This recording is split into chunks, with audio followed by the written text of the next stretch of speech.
നമസ്കാരം. ചെങ്കടലിലും ഒമാൻ കടലിലും ഇറാന്റെ താണ്ഡവം.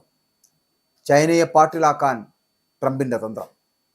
ഏറെ തന്ത്രപ്രധാനമായിട്ടുള്ള ഹോർമൂസ് കടലിടുക്കിലെ ഉപരോധം അവസാനിപ്പിക്കും എന്നുള്ള സൂചന നൽകിക്കൊണ്ട് US പ്രസിഡന്റ് ഡൊണാൾഡ് ട്രംപ് മുന്നോട്ട് വരുമ്പോൾ അത് സ്ഥിരീകരിക്കാതെ ഇറാൻ മാറി നിൽക്കുമ്പോൾ ചെങ്കടലിലും ഒമാന്റെ കടൽ തീരങ്ങളിലുമൊക്കെ ഇറാൻ താണ്ഡവമാടുമെന്നുള്ള സൂചനയാണ് നൽകുന്നത്.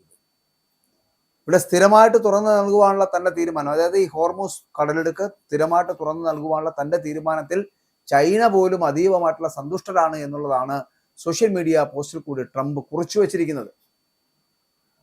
അമേരിക്കൻ ഉപരോധങ്ങളെയും ഭീഷണികളെയും പാടെ അവഗണിച്ചുകൊണ്ട് ഇറാന്റെ കൂറ്റൻ എണ്ണ ടാങ്കർ സുരക്ഷിതമായിട്ട് ഹോർമൂസ് കടലിലേക്ക് കടന്നുവെന്നുള്ള വാർത്തകൾ നേരത്തെ തന്നെ പുറത്തു വന്നതാണ്. അപ്പോൾ ഇതിന് പിന്നാലെയാണ് അമേരിക്കൻ പ്രസിഡന്റ് ഡൊണാൾഡ് ട്രംപ് വെല്ലുവിളികളെയെല്ലാം ഇറാൻ അവഗണിക്കുന്നതോടെ പുതിയ അവകാശവാദവുമായിട്ട് രംഗത്തെത്തിയിരിക്കുകയാണ് എന്നുള്ളതാണ്.